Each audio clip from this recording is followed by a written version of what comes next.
আমার এখনো যায়নি। বিব্রত হলাম কোথায়? বিয়ে করনি কেন? হ্যাঁ, আবার বিয়ে করনি কেন? তোমার হাজবেন্ডের কথা বলো। তিনিও কি ডাক্তার? প্রশ্নের উত্তরে প্রশ্ন হয় না। আমি আগে প্রশ্ন করেছি, উত্তর তুমি আগে দেবে।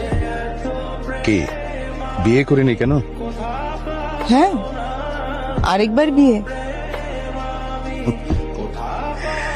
জন্ম, মৃত্যু, বিবাহ তো মানুষের হাতে না। আমার কি সাধ্য আছে আরেকবার বিয়ে করি? মেয়েরা অনেক কিছুই পারে, যা পুরুষের জন্য একেবারেই অসম্ভব। যেমন এই যে তুমি বিয়ে না করে থাকতে পারোনি, অথচ এমন একটা সময় ছিল যখন আমরা ভাবতাম